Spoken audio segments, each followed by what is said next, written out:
তো who is the leader? নেতা কাকে বলে এটা দিয়ে শুরু করি আজকে। নেতা হচ্ছে ওই লোক যে পথ দেখায়, ঠিক কিনা? কল্যাণের পথ, সমৃদ্ধির পথ, উন্নয়নের পথ, জান্নাতের পথ, ঠিক কিনা? লিডার কাকে বলে? The leader is one who knows the way, shows the way and goes the way.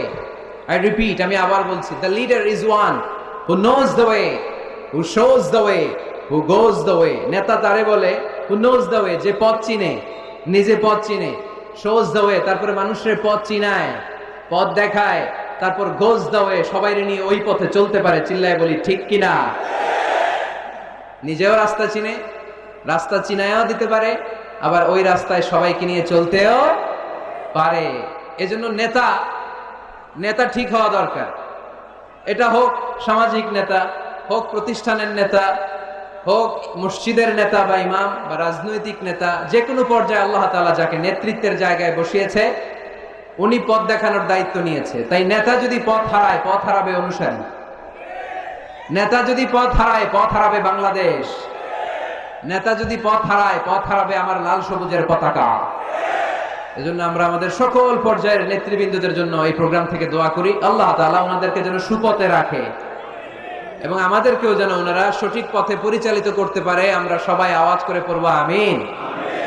The leadership is the matter of influence, it's not the matter of position.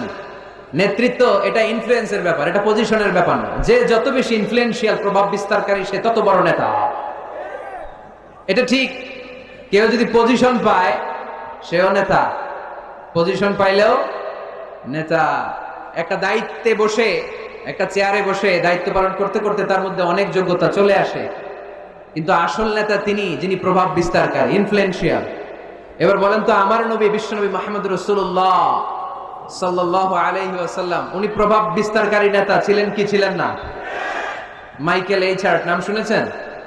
একটা বই লিখেছিল, দি 100, a ranking of the most influential personality in the world। পৃথিবীর 100 জন মনীষীর জীবনী লিখে উনি বিখ্যাত হয়েছিলেন। 100 জন বিখ্যাত প্রভাব বিস্তারকারী নেতাদের মধ্য থেকে তিনি সর্বপ্রথম র্যাঙ্কিং এ যার নাম দিয়েছেন তিনি হচ্ছেন মুহাম্মদ সাল্লাল্লাহু আলাইহি ওয়াসাল্লাম। আপনাদের খুশি লাগে না? দ্য 100 বইয়ের নাম, a ranking of the most influential personality in the world।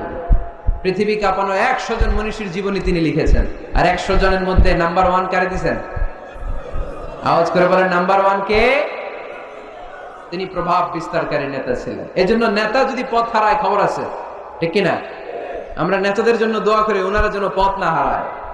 এই নেতাদের ব্যাপারে একটা আয়াত তেলাওয়াত করে আমি আমার আলোচনা শুরু করেছি, যেখানে আল্লাহ তাআলা বলছেন, ইয়াউমা নাদউ কুল্লা উনাসিম বিইমামিহিম। কিয়ামতের দিনটা হবে এমন দিন যেদিন প্রত্যেক দলকে আমি নেতা সহকারে ডাক দিব।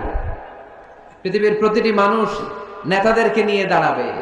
নেতারা যদি গোল্লায় যায়, অনুসারীরাও গোল্লায় যাবে। নেতা যদি জাহান্নামে, অনুসারীও জাহান্নামে। নেতা যদি জান্নাতে যায়, অনুসারীরাও জান্নাতে। চিল্লায় বলেন ঠিক কিনা?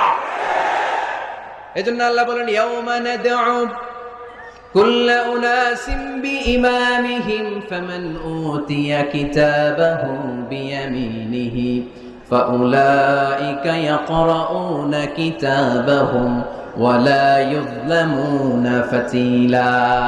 সুবহানাল্লাহ পড়েন। আল্লাহ বললেন, সেদিন দুনিয়ার সব মানুষগুলোকে আমি তাদের নেতা সহকারে ডাকবো, নেতা সহকারে দাঁড় করাবো। সেদিন যাদেরকে ডান হাতে আমলনামা দেয়া হবে তারা তাদের আমলনামা পড়তে থাকবে। আর সেদিনকার বিচারে কারো প্রতি বিন্দু পরিমাণে জুলুম করা হবে না। সুবহানাল্লাহ পড়েন। তাহলে আপনি কি একা একা দাঁড়াবেন? আপনার সাথে কে দাঁড়াবে? আওয়াজ করে, আরো জোরে, সবাই মিলে বলেন নেতা। নেতা দাঁড়াবে, কর্মীরা দাঁড়াবে। এজন্য নেতা নির্বাচনের সময় সাবধান। নেতার অনুসরণ করে যদি কেউ জাহান্নামী হয়, কিয়ামতের দিন সবাই নেতাকে দোষারোপ করবে।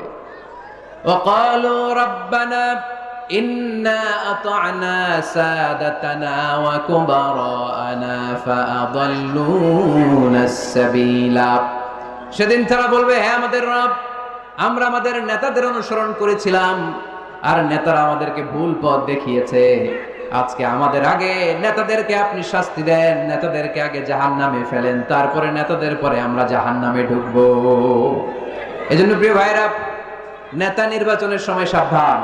যে কোনো নেতা, এটা রাজনৈতিক নেতা হতে হবে নট নেসেসারি, আমাদের সামাজিক কোনো অঙ্গ সংগঠনের নেতা, সামাজিক প্রতিষ্ঠানের নেতা, যে কোনো জায়গায় নেতা বানানোর সময় আমরা সাবধানে থাকবো। এবং নেতা যদি ভুল করে ফেলে ওনাকে ভদ্রভাবে শুধরে দেয়া, এটাও আমাদের দায়িত্ব। আওয়াজ করে বলতে হবে, ঠিক কিনা? ঠিক। মসজিদের ইমাম সাহেব, উনি মসজিদের নেতা, ঠিক কিনা? আওয়াজ করে বলেন তো, ইমাম মানে কি? আরো জোরে বলেন। ইমাম সাহেব জোহরের সালাতে 2 রাকাতের পরে বসার কথা, ইমাম সাহেব দাঁড়ায় গেছে, কি করবেন? কি করবেন? ইদা নাবা আহাদুকুম শাইউন ফি সালাতিকুম ফালিয়ুসাব্বিহ, পিছন থেকে আমরা সুবহানাল্লাহ পড়বো, ঠিক কিনা? যদি বাংলাদেশে আমরা কি পড়ে ফেলি? আল্লাহু আকবার পড়ে ফেলি, এতে কাজ হয়ে যায়। কাজ হয়ে যায়। ইমাম সাহেব বুঝতে পারে যে সামথিং গানা রং, কোনো কিছু ঝামেলা হচ্ছে, ভুল হয়েছে, উনি শুধরে যায়। কিন্তু আসলে পড়তে হবে সুবহানাল্লাহ, তাসবিহু লিররিজাল ওয়া তাসফিকু লিন-নিসা। ইমাম ভুল করছে, পুরুষরা ধরতে পারলে পড়বে সুবহানাল্লাহ। পিছনের পুরুষ মুক্তাদিরা কেউ ভুল ধরতে পারে নাই, পিছনের মহিলারা ভুল ধরতে পারছে, ওনারাও শুধরে দিতে হবে, ঠিক কিনা? ওনারা কি করবে? এরকম তাসফিক করবে, শুধরে দিতে হবে, ঠিক কিনা? আচ্ছা, ইমাম সাহেব কেরাতে ভুল করলেন, 1 বার 2 বার 3 বার, ইমাম সাহেব বারবার আটকে যায়, করতে পারে না, তখন আমাদের দায়িত্ব কি? তাফতাহু আলাল ইমাম, ইমামকে ছুটাই দিতে হবে, শুধরে দিতে হবে, ঠিক কিনা? তো মসজিদের ইমাম যদি ভুল করে, মসজিদের নেতা ভুল করলে যদি শুধরে দিতে হয়, সমাজের নেতাও ভুল করলে শুধরে দেওয়ার দরকার আছে না নাই? এটাও শুধরে দিতে হবে নসিহতের মাধ্যমে, সুন্দর পরামর্শের মাধ্যমে। নেতারাও মানুষ, ওনারা ফেরেশতা নয়, ওনাদেরও ভুল হয়ে যেতে পারে। নসিহতের মাধ্যমে, সুন্দর পরামর্শের মাধ্যমে নেতাদেরকে শুধরে দিতে হবে, ঠিক কিনা? আমরা নেতৃত্বের গুণাবলীর ব্যাপারে কথা শুনবো। আমরা আজকে দেখার চেষ্টা করবো একজন নেতা হলে কি করতে হয়, নেতার কি কোয়ালিটি লাগে, এবং আমরা একটু সবাই মিলে ক্রস চেক করব, ডাবল চেক করব যে এই গুণগুলো আমার রাসূলের ছিল কিনা, কেমন ভাবে রাসূল সাল্লাল্লাহু আলাইহি ওয়াসাল্লাম এই গুণগুলোর আলোকে আমাদেরকে নেতৃত্ব দিয়েছেন। আমাদের নেতৃত্ব সংকট দূর করার জন্য এগুলোর ব্যাপারে জানার দরকার আছে না নাই? আছে। নেতৃত্ব দিতে হলে সর্বপ্রথম যে কোয়ালিটিটা লাগে সেটা হচ্ছে কাজ করা লাগে। কাজ। কেউ যদি নেতা হইতে চায় তার কি করা লাগবে? আমি প্রশ্ন করলে আমাকে উত্তর করবেন। নেতা হইতে হইলে আগে কি করতে হয়? কাজ। আগে কাজ, পরে নেতা। যে কাজ করে সে নেতা হয়। শুধু বক্তব্য দিলে নেতা হওয়া যায় না, ঠিক কিনা? বক্তব্য সর্বস্ব নেতা কি আমরা চাই? আমরা এমন নেতা চাই যারা কাজ করবে আমাদের জন্য 24 ঘন্টা, যারা আমাদের জন্য মাঠে ময়দানে চলে আসবে, দিনরাত কাজ করে বাংলাদেশকে সোনার বাংলা হিসেবে তারা গড়ে তুলবে। আওয়াজ করে বলেন ঠিক কিনা? তাহলে নেতা হওয়ার জন্য প্রথম যে কোয়ালিটি, বৈশিষ্ট্যের দরকার সেটা হচ্ছে আগে কাজ।